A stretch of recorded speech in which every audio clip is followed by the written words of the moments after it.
सर्वेभ्यो नमो नमः।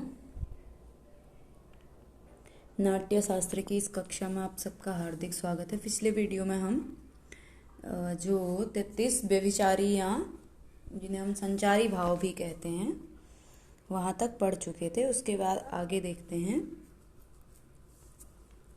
स्तंभः स्वेदोऽथ रोमाञ्चः स्वरभंगोऽथ वेपथुः वैवर्ण्यम् अश्रुपर्लय इत्यष्टौ सात्विका स्मृताः। क्या कह रहे हैं कि स्तंभ, स्वेद, रोमांच, स्वरभंग, बेपथु, वैवर्ण्य, अश्रु, प्रलय, इस प्रकार के 8 जो हैं अष्टौ सात्विका स्मृता, सात्विक भाव कहे गए हैं।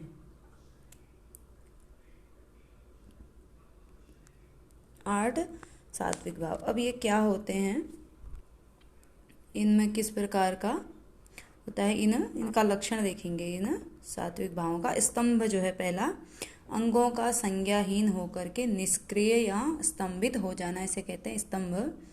स्वेद, परिश्रम, थकावट आदि के कारण जो पसीना आता है उसको स्वेद कहते हैं। रोमांच, भय, हर्ष, क्रोध आदि के द्वारा शरीर में जो रोंगटे खड़े हो जाते हैं उसे क्या कहते हैं, रोमांच। स्वरभंग, हर्ष, शोक, भय आदि के कारण लड़खड़ाते हुए शब्द यानी कि स्वरों का भंग होना। बेपथु, हर्ष, भय, शीत आदि के कारण कांपने को बेपथु बोलते हैं।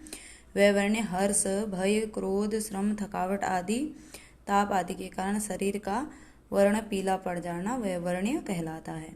अश्रु आप जानते हैं, जो आंसू निकलते हैं उसे अश्रु कहते हैं। और प्रलय किसे कहते हैं, श्रम, मूर्छा, मद, निद्रा, आघात, मोह आदि के कारण मूर्छित, सुख दुख होकर बेहोश हो जाना प्रलय कहलाता है। तो इस प्रकार से ये 8 सात्विक भाव हैं। तो हमने 8 स्थायी भाव हो गए, 33 संचारी या व्यभिचारी भाव हो गए और 8 सात्विक भाव हो गए। तो इस प्रकार से ये भाव हैं जो संग्रह के अंतर्गत हम पढ़ रहे थे। संग्रह के 11 पहला रस है, 8 रस हैं। उसके बाद भाव जो है फिर बताए गए हैं। तो भावों के अंतर्गत ये हैं व्यभिचारी भाव और स्थायी भाव और सात्विक भाव। उसके बाद अगला फिर अभिनय जो था, जो संग्रह के 11 अंग हैं उनमें अभिनय। आंगिको वाचिकश्चैव ह्यार्याः सात्विकस्तथा चत्वारो अभिनया येते विज्ञेया नाट्य संश्रयाः। आंगिक, वाचिक, आहार्य और सात्विक, ये जो हैं 4 अभिनय हैं। अभिनय के 4 प्रकार हैं, आंगिक अभिनय, वाचिक अभिनय, आहार्य अभिनय और सात्विक अभिनय। तो ये क्या होते हैं, इन अभिनयों का क्या लक्षण है उसे पढ़ेंगे। शरीर के विविध अंगों मुख चेष्टाओं के द्वारा किए जाने वाले अभिनय को आंगिक अभिनय कहते हैं। वाचिक अभिनय जो वाणी के द्वारा जो किया जाता है, यानी कि सुमधुर, कर्ण, कटु तथा व्यंग्यात्मक वचनों के प्रयोग के द्वारा किया जाने वाला अभिनय वाचिक अभिनय कहलाता है। और आहार्य जो वस्त्र, आभूषण इत्यादि के द्वारा जो किया जाता है उसे क्या कहते हैं, आहार्य अभिनय। और सात्विक अभिनय वही स्तंभ, स्वेद, रोमांच इत्यादि जो स्वरभंग, बेपथु, अश्रु, प्रलय इत्यादि के द्वारा जो अभिनय किया जाता है 8 सात्विक भावों के द्वारा, उसे सात्विक अभिनय कहते हैं। उसके बाद अगला धर्मी था। तो धर्मी 2 होते हैं, नाट्य धर्मी और लोक धर्मी। लोक धर्मी, नाट्य धर्मी, धर्मीति द्विविधः स्मृतः होना चाहिए। जो लोक धर्मी और नाट्य धर्मी हैं वे 2 प्रकार के कहे गए हैं। नाट्य धर्मी वह होता है जो पुरुष स्त्री का रोल करता है और स्त्री पुरुष का रोल करती है। और लोक धर्मी होता है जहाँ पर दोनों मतलब स्त्री का ही रोल करती है, पुरुष पुरुष का ही रोल करता है। उसके बाद अगली थी वृत्ति। तो भारती, सात्वती चैव कैसिकी, आर्भटी तथा चतस्रो वृत्तयो एतायासु नाट्यम प्रतिष्ठितम्। भारती, सात्वती, कैसिकी और आर्भटी, इस प्रकार की 4 वृत्तियां नाट्य में प्रतिष्ठित हैं। नाट्य में कही गई हैं अथवा नाट्य में प्रतिष्ठित हैं। भारती, सातवती, कैसिकी और आर्भटी। कैसिकी वृत्ति जो होती है वह श्रृंगार रस की होती है, आर्भाटी वीर रस इत्यादि की होती है, भारती सर्वत्र होती है। इस प्रकार से पहले अध्याय में भी शायद बताया था। तो इस प्रकार से 4 प्रकार की वृत्तियां कही गई हैं। यहाँ पर इनका देख लेते हैं। सातवती वृत्ति, सॉरी भारती सबसे पहले। भारती अभिनय का प्राधान्य जिसमें हो उसे भारती वृत्ति कहते हैं। इसका लक्षण भी बताया गया है भरत मुनि ने स्वयं 22वें अध्याय के 25वें श्लोक में। या वाक् प्रधाना पुरुष प्रोज्या स्त्री वर्जिता संस्कृत वाक् प्रयुक्ता स्वनामधेयै भरतै प्रयुक्ता या भारती वृत्ति भवेत्तु वृत्ति ही। भारती वृत्ति का प्रयोग स्त्रियों का अभाव होता है उसमें। संस्कृत प्राय वाग व्यापार कुछ इस तरह से है, संस्कृत प्राय है और नटाश्रया, इस प्रकार से कुछ भारतीय वृत्ति का लक्षण अन्यत्र भी मिलता है, शायद साहित्य दर्पण में या फिर 10 रूपक में। तो जो वाग वृत्ति है ये पुरुषों के द्वारा प्रयुक्त होती है, स्त्री पात्रों का अभाव होता है और संस्कृत वाक्यों द्वारा वाचिक व्यवहार होता है। स्वनामधेय भरतों के द्वारा प्रयुक्त होने वाली वृत्ति को नटाश्रय वहाँ पर भी कहा गया है, भारतीय वृत्ति कहते हैं। सात्वती वृत्ति सत्व गुणों से युक्त न्यायोचित हर्ष का आधिक्य, शोक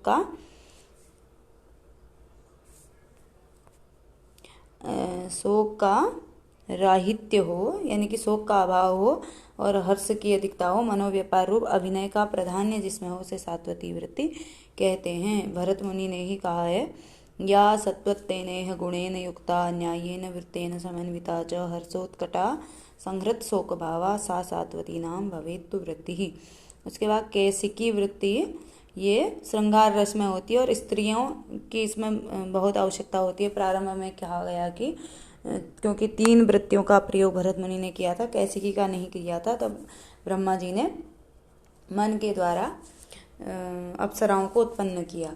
केसों के अलंकरण के साथ सुंदर वस्त्र आभूषणों को अपनाकर अभिनय किया जाता है, ऐसे सौंदर्योपयोगी नाट्याभिनय को कैसिकी वृत्ति कहते हैं। इसमें नृत्य, गीत, वाद्य के अतिरिक्त अत्यंत आकर्षक कामोपभोगजन्य उपचारों का प्रयोग सौंदर्य वर्धन की दृष्टि से किया जाता है। या लक्षण नेपथ्य विशेष चित्रा स्त्री संयुता या बहुनृत्य गीता कामोपभोग प्रभोपचारा ताम कैसिकी वृत्तम उदाहरन्ति। इस प्रकार से भरत मुनि ने स्वयं ही कहा है। और आर्भाटी वृत्ति अभिमव गुप्त के अनुसार जिसमें नट नटी सोत्साह रहते हैं वह आर्भाटी वृत्ति कहते हैं। इसमें आंगिक अभिनय का प्राधान्य होता है। प्रस्तावपात प्लुत लंघितानि चान्यानि मया कृतमिन्द्रजालं चित्राणि युक्तानि च यत्र नित्यं ताम तादृशीम आर्भटी वदन्ति। जिसमें उठना, गिरना, उछलना, लागने की घटनाओं का अभिनय हो, माया रचित इंद्रजाल प्रदर्शन हो, जहाँ चित्र विचित्र आश्चर्यमय चमत्कार योजना हो, उसे आर्भाटी वृत्ति कहते हैं। उसके बाद अगला प्रवृत्ति, अगला जो संग्रह का 11 अंगों में से एक अंग था वो था प्रवृत्ति। आवंती दक्षिणात्या च तथा चैव ओड्रमागति पांचाली मध्यमा चेति विज्ञेयास्तु प्रवृत्तयः। प्रवृत्तियाँ 5 कही गई हैं। कौन कौन सी? आवंती, दक्षिणात्या, ओड्रमागति, पांचाली, मध्यमा। नाट्यांग रूप में स्वीकृत अभिनय में सर्वथा उपयोगी प्रवृत्तियाँ 5 प्रकार की होती हैं। यही आवंती, दक्षिणात्या और ओड्र, मागधी, पांचाली और मध्यमा। ये देश विशेष के लोगों के स्वभाव पर आधारित हैं। ठीक है। जिन भिन्न भिन्न देशों में नाट्याभिनय की अपनी प्रवृत्ति अथवा शैली होती है। वाग व्यापार तथा वेशोपचार की भिन्न शैली होती है। इस प्रकार देश भेद से मुख्य प्रवृत्तियाँ 5 बताई गई हैं। अब कौन से देश की कौन सी प्रवृत्ति है? आवंती जो पहली प्रवृत्ति है वह किसकी है? वर्तमान मालवा क्षेत्र अथवा अवंती देश की नाट्य शैली को अवंती बताएगा। और दक्षिणात्या आर्यावर्त के दक्षिण प्रदेश की नाट्य प्रस्तुति की जो विधि है उसे दक्षिणात्या कहते हैं। और ऑर्डर मागधी उड़ीसा की विधि है, उड़ीसा और मगध के निकटवर्ती क्षेत्रों में। पांचाली पांचाल देश की है। और मध्यमा आर्यावर्त के मध्यवर्ती भागों में जो नाट्य प्रस्तुतिकरण की विधा प्रचलित है उसे मध्यमा कहते हैं। उसके बाद क्या थी, सिद्धि थी। तो सिद्धि दो प्रकार की होती है, दैविकी और मानुषी सिद्धि। अब इसमें सिद्धि का अभिप्राय किसी चीज का सिद्ध हो जाना। तो नाट्य में जो सफलता प्राप्त होती है, देव के प्रसाद से, ईश्वर के प्रसाद स्वरूप नाट्य में किसी प्रकार का कोई विघ्न न आए, तो जो सफलता नाट्य आयोजन करने वाले को होती है उसे दैविकी सिद्धि कहा जाता है, अथवा देवी सिद्धि भी हम इसे कह सकते हैं। और मानुषी सिद्धि वह होती है जो मनुष्य के कार्य के परिणाम स्वरूप, यानी कि उसके जो अभिनय कौशल के परिणाम स्वरूप जो सिद्धि प्राप्त होती है उसे मानुषी सिद्धि कहते हैं।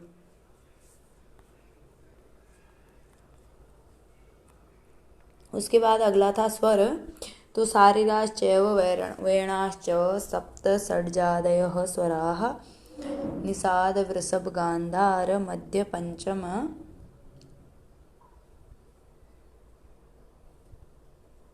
निषाद ऋषभ गांधार मध्य पंचम दैवता शारीराश्च वेणाश्च। अब अभिप्राय क्या है, शरीर से उत्पन्न होने वाले वेणाश्च, वीणा इत्यादि वाद्य यंत्रों से उत्पन्न होने वाले स्वर जो हैं 7 प्रकार के हैं। कौन कौन से, षड्जादय, षड्ज इत्यादि 7 स्वर हैं। षड्ज, निषाद, ऋषभ, गांधार, मध्यम, मध्य और पंचम और दैवत स्वर। इस प्रकार से 7 प्रकार के स्वर हैं। ये 7 प्रकार के स्वर वाद्य यंत्रों से भी निकलते हैं और मनुष्य के शरीर से भी, शारीर भी हैं, मनुष्य से नहीं अभिप्राय है यहाँ पर, प्रत्येक प्राणी से अभिप्राय होगा। तो शरीर से भी उत्पन्न होते हैं। और वेणाच और वीणा इत्यादि जो वाद्य यंत्र होते हैं उनसे भी उत्पन्न होते हैं। तो कौन सा स्वर, किसका स्वर कौन सा माना जाता है, या किस शरीर से कैसा स्वर उत्पन्न होता है और किस वाद्य यंत्र से कौन सा वाला स्वर उत्पन्न होता है, इसको देखेंगे।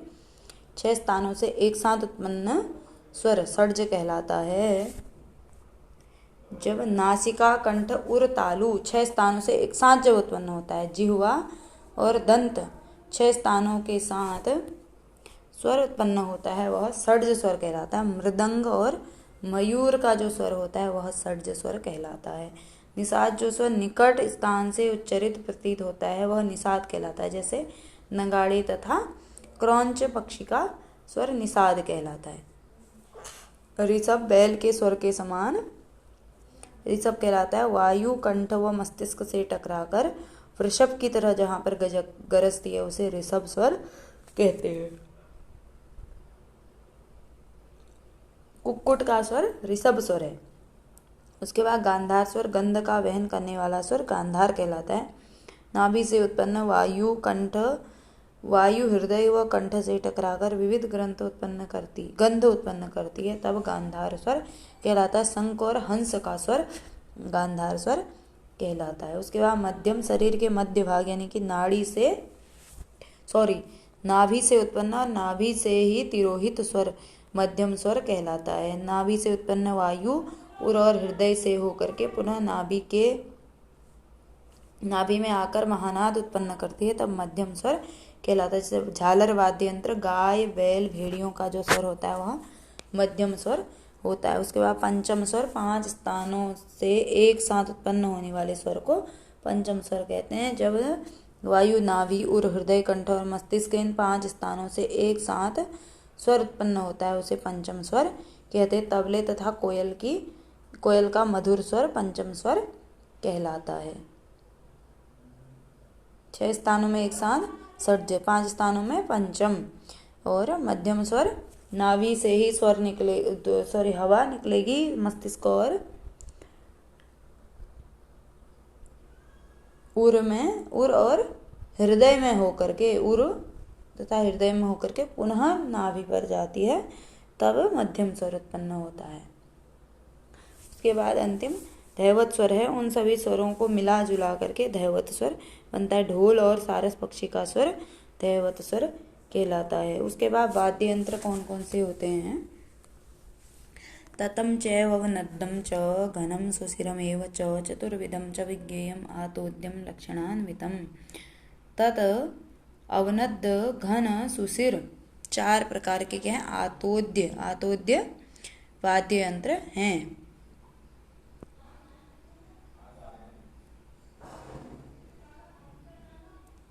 लक्षणान्वितम, लक्षणों से युक्त 4 प्रकार के स्वर हैं। तत्, अवनद्ध, घन, सुशिर। तत् के अंतर्गत कौन कौन आते हैं, घन कौन कौन आते हैं, ये सब बताया गया है। तत् वीणा, सितार इत्यादि जिसमें तार होता है उसको तत् कहते हैं। और अवनद्ध ढोल, मृदंग इत्यादि जो मणे हुए होते हैं, यानी कि जिनमें चमड़े से जिनको मढ़ा जाता है उनको अवनद्ध वाद्य बोला जाता है। और घन उनको बोलते हैं जो ताल के लिए प्रयुक्त होते हैं, जैसे घंटा, घड़ियाल इत्यादि। सुशिर, वंशी इत्यादि जिनमें फूंक करके बजाया जाता है उनको क्या बोलते हैं? सुशिर वाद्य बोलते हैं। तो ततम तंत्रिगतम गेयम, तार युक्त वाद्य तत् कहलाता है। सितार, वीणा इत्यादि। अवनद्धम तो पौस्करम, पौस्कर मड़े हुए वाद्य यंत्र को अवनद्ध वाद्य कहते हैं। घनस्तु तालो विज्ञेय, घन जो है ताल के लिए बजाया जाता है। तालोपयोगी, ढोंक कर बजाए जाने वाले, ध्वनि उत्पन्न करने वाले वाद्य यंत्रों को घन बोलते हैं। घंटा, घड़ियाल इत्यादि। सुशिर, सुशिरो वंश एव च, सुशिर जो है फूंक कर बजाए जाने वाले वाद्य यंत्र को सुशिर कहते हैं। ततम तंत्रिगतम गेयम अवनद्धम तो पौस्करम घनस्तु तालो विज्ञेय सुशिरो वंश एव च। यही श्लोक दोबारा आ गया है 28वें में, तो वही बात है। यहाँ पर कहा गया पुष्कर एक जो है मेघ विशेष के लिए प्रयुक्त होता है, और पुष्करावर्तक मेघ विशेष के देवता का अधिष्ठान कमल पत्र माना जाता है। पुष्करावर्तक क्या माना जाता है? एक कमल। उस कमल पत्र के समान चर्म से मढ़े हुए वाद्य यंत्र को पौस्कर कहा जाता है। ढोल, मृदंग इत्यादि अवनद्ध वाद्य के अंतर्गत आते हैं। उसके बाद अब क्या है? 5 प्रकार का गान है। प्रवेशाक्षेप निष्क्राम प्रसादिकम अथ अंतरम गानम पंचविधम गेयम ध्रुवायोग समन्वितम। प्रवेश, आक्षेप, निष्क्राम, प्रासादिक अथ आनंतरम। प्रवेश, आक्षेप, निष्क्राम, प्रासादिक और आनंतर 5 प्रकार के क्या हैं? ध्रुव योग समन्वितम पंचविधम गानम विज्ञेयम। ध्रुव योग, ध्रुवायोग से युक्त 5 प्रकार का गान बताया गया है।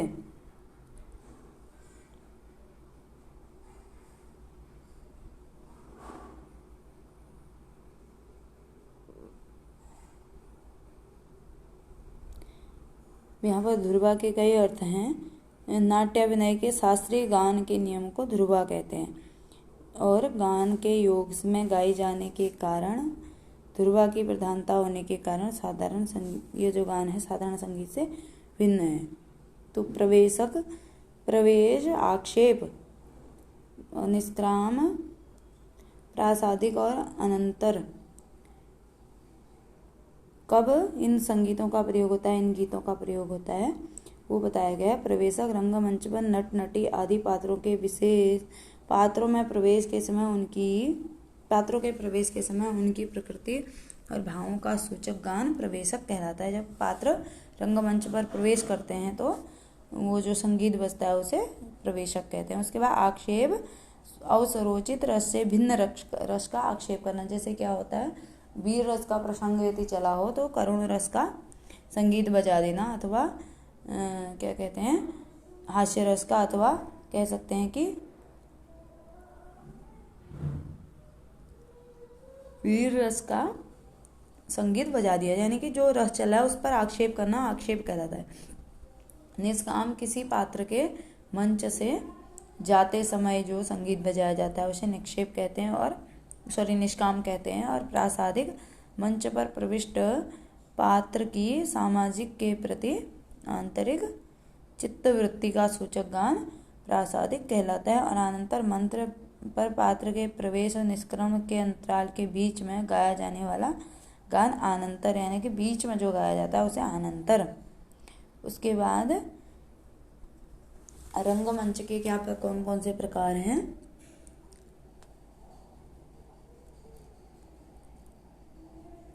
ये भी रंग जो है ये भी रस, भाव, अभिनय और रस, भाव, अभिनय, वृत्ति और प्रवृत्ति और रंग इत्यादि जो हैं ये 11 संग्रह के अंग हैं।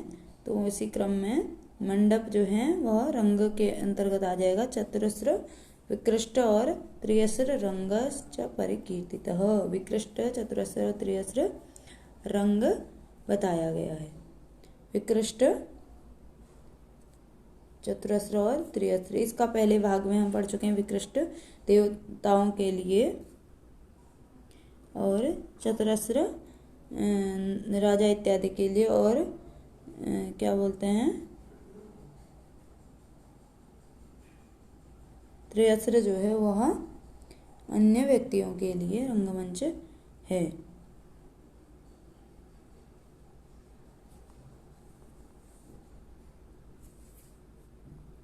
इसका कई विद्वानों ने अपने अपने उस पर कहा गया है, अपने अपने विश्लेषण के अनुसार बताया है।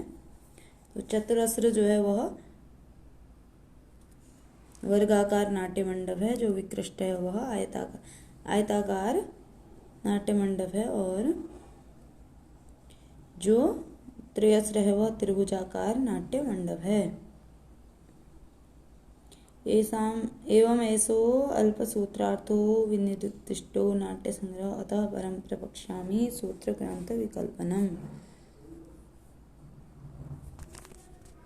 तो इस प्रकार से एवं अल्पसूत्रार्थो निर्दिष्टो नाट्य संग्रह अतः परम सूत्र ग्रंथ विकल्पनम प्रवक्ष्यामि, इस प्रकार से अत्यंत अल्प शब्दों में लक्षण से नाट्य संग्रह किया गया है। इसके बाद मैं सूत्र और ग्रंथ का परीक्षण करूंगा। इस प्रकार से भरत जी कह रहे हैं। आगे रस का निरूपण आएगा तो उसको अगली वीडियो में पढ़ेंगे। धन्यवाद।